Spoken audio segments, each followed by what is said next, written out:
ஒரு 3 வாரம் தான் விட்டுட்டு வேறு இடத்துல வேலைக்கு போனால் வீட்டில் எதையும் கவனிக்க முடியாமல் சரியாக கவனிக்காமல் விட்டுட்டாங்க. நிறையா இழந்துருச்சு. சரி, நம்ம வந்த கையோட ஒவ்வொரு வேலையாக தொடங்கியாச்சு. நம்ம நட்டு விட்டு போயிருந்த பாவைகள் ஒவ்வொன்றா முளைச்சி வந்துருச்சு. சின்ன சின்ன குச்சிகள் எடுத்து அப்படியே பந்தல் மாதிரி போட்டு விட்ருக்கோம். அதில் அப்படி ஏறிடும். பெருசாக பந்தல்லாம் போட தேவையில்லை. நேற்று தான் நட்டு விட்டோம், ரெண்டுமே அப்படி பிரிஞ்சு ஏற ஆரம்பிச்சிருச்சு. அடுத்து இந்த தூர்லேயும் அப்படி தான்.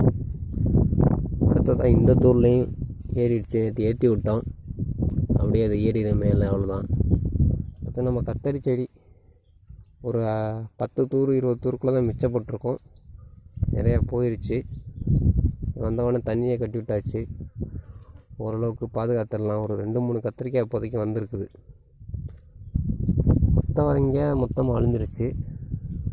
வெண்டி ஒன்றையும் காணும், மிளையாலையும் காணும். இனிமேல் நம்ம மறுபடியும் தொடங்கணும். பரவாயில்ல, தொடங்குவோம், ஆரம்பிப்போம்.